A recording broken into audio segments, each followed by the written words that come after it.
नमस्ते, मैं सोनाली। पूजा व्रत कहानियाँ में आप सबका बहुत बहुत स्वागत है। आज हम अनंत चतुर्दशी की पौराणिक कथा जो श्री कृष्ण भगवान ने युधिष्ठिर जी को सुनाई थी, आज वही कथा हम सुनेंगे। प्राचीन काल में सुमंत नामक एक तपस्वी ब्राह्मण था। उसकी पत्नी का नाम दीक्षा था। दोनों की एक परम सुंदरी, धर्मपरायण तथा ज्योतिर्मयी कन्या थी जिसका नाम सुशीला था।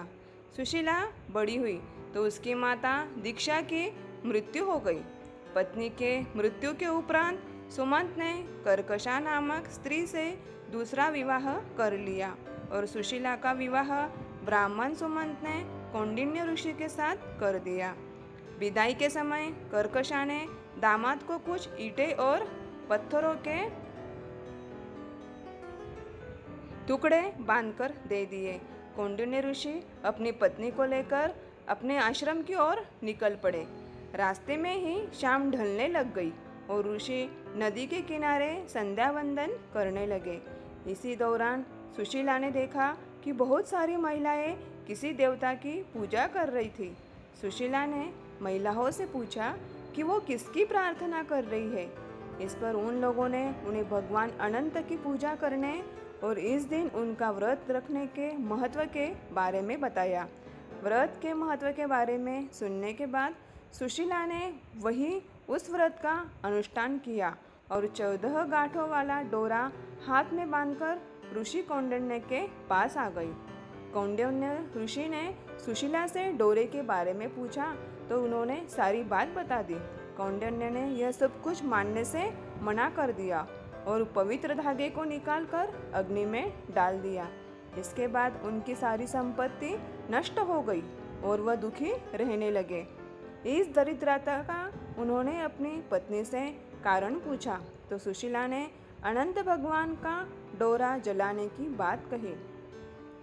पश्चाताप करते हुए ऋषि कौंडिन्य अनंत डोरे की प्राप्ति के लिए वन में चले गए। वन में कई दिनों तक भटकते भटकते निराश होकर एक दिन भूमि पर गिर पड़े। तब अनंत भगवान प्रकट होकर बोले, हे कौंडिन्य, तुमने मेरा तिरस्कार किया था, उसी से तुम्हें इतना कष्ट भोगना पड़ा। तुम दुखी हुए, अब तुमने पश्चाताप किया है, मैं तुमसे प्रसन्न हूँ। अब तुम घर जाकर विधि पूर्वक अनंत व्रत करो।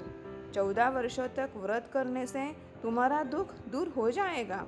तुम धन धान्य से संपन्न हो जाओगे। कौंडिन्य ने वैसा ही किया और उन्हें सारे क्लेशों से मुक्ति मिल गई।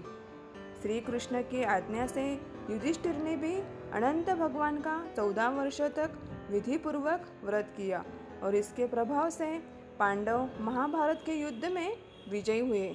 वह चिरकाल तक राज्य करते रहे। इसके बाद अनंत चतुर्दशी का व्रत सब लोग करने लगे। ऐसी है ये अनंत व्रत चतुर्दशी की कथा। आज हम अनंत चतुर्दशी पूजन विधि बताती हूँ।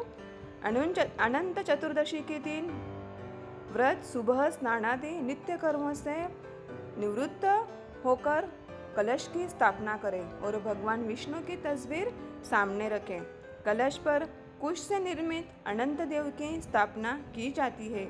इसके आगे कुमकुम, केसर या हल्दी से रंग कर बनाया हुआ कच्चा डोरे का 14 गांठों वाला अनंत भी रखा जाता है।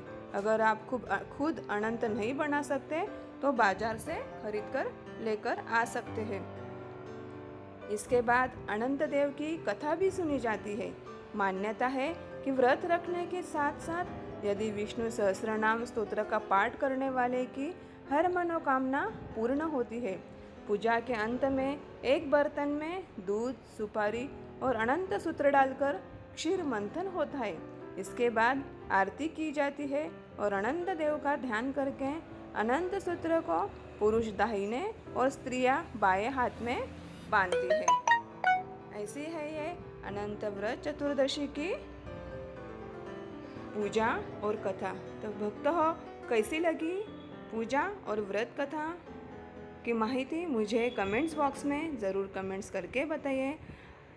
मेरे इस नए चैनल को सब्सक्राइब करना ना भूलिए और एक कमेंट्स ज़रूर कीजिए और सब्सक्राइब